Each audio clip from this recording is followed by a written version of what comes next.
morning and welcome to Vodcast 9.3.2, which means Chapter 9, Section 3, the second podcast we've done. The first podcast was about acceleration and how acceleration is measured and so forth, and that was Mr. Espenlaw that did that, and that's already posted to my website. So this one is on acceleration and motion problem solving. How do we actually do 4-step problem solving steps for the acceleration problems that we're going to be tackling. Last time in class, we talked a little bit about the basic formula for acceleration, which was acceleration is equal to v sub f minus v sub I divided by t. We also covered in class the different derivations of that formula set equal to each of these different variables. Now we're ready to talk a little bit about units and then get into some problem solving. When we talk about units for speed and velocity, here's the information that is important for you to remember. When we talk about speed or velocity calculations, when you look at a unit such as meters per second, ooh, that's kind of cool, and you look at that, you can dissect it to see that we have 1 unit of distance divided by 1 unit of time. And that's the case in each of these measurements. We have distance divided by time, miles divided by hours, centimeters divided by seconds, etc., etc. So if you ever see a measurement that says something like 13 meters per second, you know that's a speed or velocity measurement because it's distance divided by time. It's no different than what we talked about before. If you have this measurement, 13 grams per cubic centimeter, you know automatically that that's the density because it's mass divided by volume. Distance divided by time is speed or velocity. Of course, velocity has a direction to it as well. So you can take, if this is a specific measurement, 13 meters per second north. That would be a velocity. When we talk about units for acceleration, it's one step beyond the unit for velocity or speed. So when we talk about units of acceleration, we have not 1 unit of distance and 1 unit of time. We have 1 unit of distance and 2 dimensions of time. That's an acceleration unit. 1 dimension of distance, 2 dimensions of time. So for instance, here's an example of a unit for acceleration. Meters per second. Since both of these seconds right here are in the bottom of the fraction, it's like multiplying them on the bottom of the fraction. So that's the same as saying meters per second squared. So 2 units of time, 2 units of time, acceleration. Well, what does that mean? Let's take a look at this particular measurement. Let's say we found the acceleration is equal to 2 meters per second squared. We're talking about some type of object moving and it's accelerating at that rate. That's the same as 2 meters per second per second. What does that actually mean? What that means is, look very closely here. Look at this second that's on the end. We say, for every second of time that goes by, the object is getting faster by 2 meters per second. So if the object starts out not moving, it says for every second that goes by, there's going to be a speed increase of 2 meters per second. So that means at time 0, if we have an object not moving, right now it's moving 0 meters per second, right? If 1 second has gone by and it's accelerating at this rate, how fast is it now moving? So exactly, 2 meters per second. How fast is it moving after 2 seconds? 4 meters per second. 6, 8, 10, blah, blah, blah, blah, blah, blah, blah. For every second that goes by, it's getting 2 meters per second faster, faster, faster, faster. That's what an acceleration is. It tells us how quickly something is speeding up. Acceleration measurements can either be positive, like in the case that we talked about, or they can be negative. What do we mean by negative? What's happening if an acceleration is negative instead of positive? Macy, it's slowing down by that rate. Very good. So in other words, if this were an acceleration of negative 2 meters per second squared, that means that for every second that goes by, it's slowing down by 2 meters per second. So if we have a car that's going 10 meters per second right now, and it has a negative acceleration of minus 2 meters per second squared, it's going 10 meters per second right now. A second later, how fast is it going? 8. A second later, 6, 4, 2, stopped. See how that works? So that's what an acceleration means. What if you had an acceleration such as this? 12 meters per second per hour. What would that mean? You're on the right track. Math? For every hour that goes by, the object moves 12 meters per second. Exactly. For every hour that's going by, it's getting faster by 12 meters per second. See how that works? The acceleration due to gravity on Earth, as we'll find out in our next chapter, is equal to 9.8 meters per second squared. So if you have a person, let's say there was no air resistance, no wind, no air in our atmosphere, and we have a person in an airplane, and they're going to jump out and parachute to the Earth. They don't pop their parachute. Well, they start out moving along with the airplane, but how fast are they falling when they're in the airplane? They're not falling, are they? So they're at 0 meters per second. Now they jump out. 1 second's gone by. How fast are they moving? 9.8 meters per second. After 2 seconds, they're going twice that speed. 3 seconds, 3 times that speed. Faster, faster, faster, faster. But what actually happens that keeps a person from going faster and faster and faster as you drop out of the plane? You only go so fast before you hit the ground. Why? Gravity. Not gravity. Gravity's going to keep pulling you faster and faster and faster. Okay, let's say you don't pop your parachute. Parachute fails. The air resistance, the atmosphere, is going to push up against you as you're falling, and they call that terminal velocity. You can only go so fast as you're falling towards the Earth. Okay. Let's go into an acceleration problem now that we understand the units. Here we go. Problem number 1.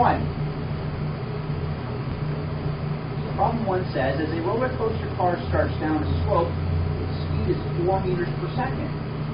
3 seconds later, at the bottom, its speed is 22 meters per second. What is its average acceleration? So from that, let's figure out step number 1. So just as we were showing our work in our 4-step problem-solving process for speed and velocity problems, we're going to do the same for acceleration problems. So step number 1. Someone pick out from the problem one of the variables that's listed or given to us. Cicely. Okay, so we have this velocity here, right? Or speed, and we have this one too, don't we? Which one is the beginning speed and which is the ending speed in the problem, Cicely? And the... Good. So, this is how we set that up. So for step 1, v sub I, which means the initial velocity, is 4 meters per second. V sub f, the ending velocity, is 22 meters per second. Questions on how we determine that in the problem. You have to sometimes look at the wording to understand what is going on with the speed. Where does the speed begin? Where does it end? Question over here. So what is the I and F mean? So I, again, is initial or beginning. And F is final. Good. Now we go to the next piece of information. What else do we see? Go ahead, Josh. The time. Time is equal to 3 seconds. 3 seconds.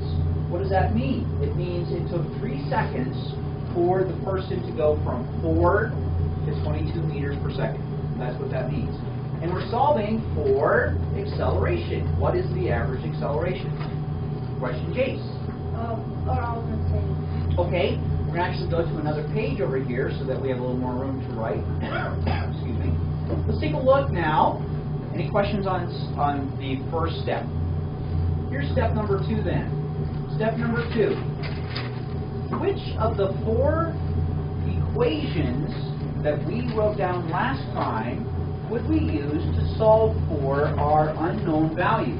Here they are again, so that you can look at them. Which of the 4 equations should we select to solve this problem, Thomas? A equals df minus di divided by t. There we go. So we're going to be solving for A, so we want to pick the one that's equal to A. Very good. So let's transfer that now to our problem. So A is equal to d sub f minus d sub I all over t. So there's step 2. Questions on why we selected that formula? Step number 3. Now substitute our numbers in. A is equal to, d sub f was equal to 22 meters per second. Again, don't forget to put a unit on every single number in our problem. We're going to subtract from that our initial velocity, which was 4 meters per second, and then we're going to divide that by 3 seconds of time. Sorry, I don't have an eraser. Seconds. So we do the subtraction at the top of the fraction first. 22 minus 4 equals 18 meters per second. 18 divided by 3 is equal to, so our answer is starting to set up here, 6. We have 1 significant figure in the 3, 2 in the 18, so we want 1 in our answer. Perfect. Now watch very carefully. Yep. 18 divided by 3? 3? 3, 6, 9, 6. Okay. So then, look at, we have meters per second divided by seconds, which is the same as meters per second, or meters per second squared. So our acceleration rate is 6 meters per second squared. Questions on that problem? Questions on that problem? So again, this second right here is at the bottom of the fraction already, isn't it? And so is this one. So we can multiply them times each other to get seconds squared. Questions on that one? Here's problem number 2.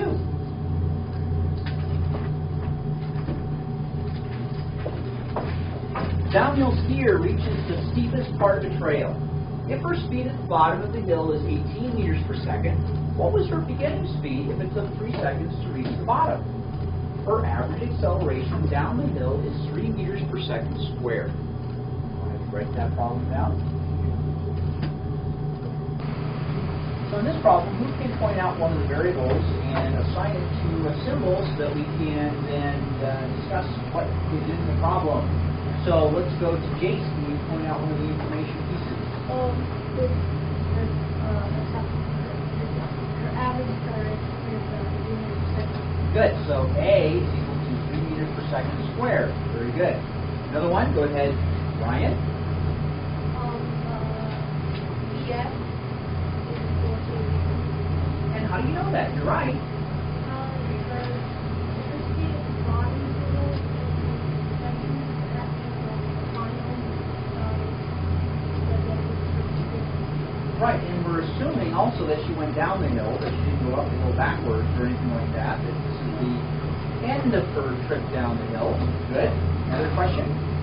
the I, That's right, because what was her beginning speed, so that's V sub I, question mark. Good job. And what else do we have from the problem? Go ahead, Sarah. The time is 3 seconds. Very good. So T is equal to 3 seconds. So we're ready for our problem.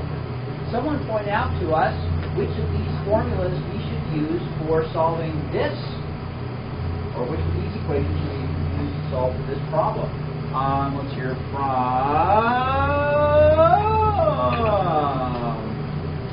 Bridget. You should use the V sub I minus the A. You are right. So there's our formula set equal to V sub I, which we're looking for. Nicely done.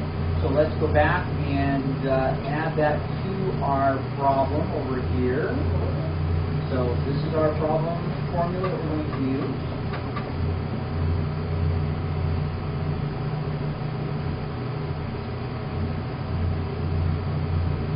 So step number 2, V sub I is equal to V sub F minus the quantity A times T. And I wanted to talk about this specifically because we need to understand how to do the math with units so we get the proper units in our answers. So we do our substitution, step 3. So V sub F was equal to 18 meters per second. We're going to subtract from that the acceleration, which was 3 meters per second squared, times 3 seconds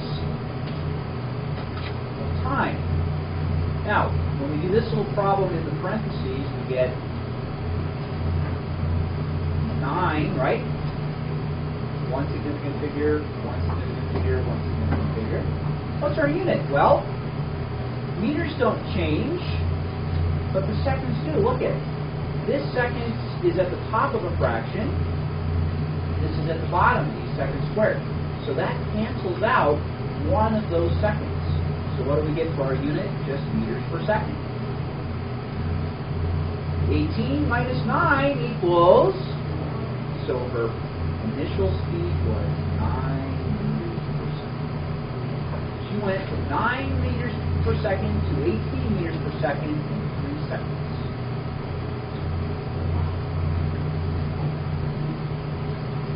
Well, we got some good wax on this. Questions on this problem? Yes.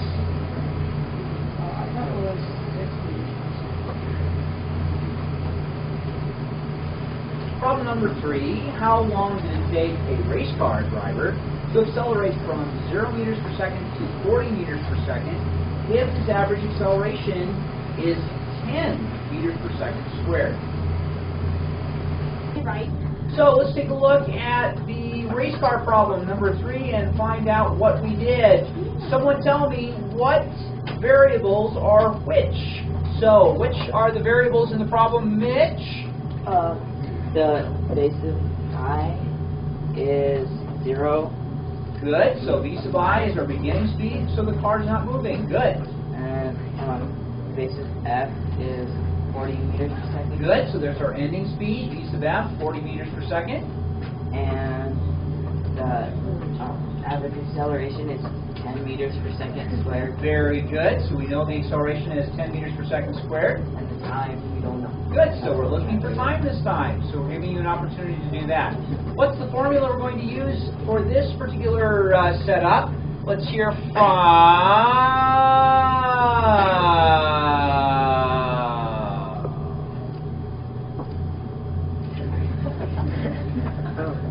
The formula is T equals V sub F minus V sub I over A. Good. So it's this one right here. T is equal to V sub F minus V sub I over A. We substitute our numbers in. We get 40 meters per second minus 0 meters per second divided by 10 meters per second squared. Good. So 40 minus 0 equals 40. That's easy. 40 meters per second divided by 10 meters per second squared. 40 divided by 10 is 4. Now watch the units. Meters cancel out, don't they? 1 of the seconds cancels out. What do we have left? Second. The time is 4 seconds. How many people got that right? Yay! Let's do one more, and then we'll look at our assignment. You want to do problem 4 or 5? Let's vote. How many people say 4? It's shorter. How many people say 5? I don't know. Okay, let's do 5.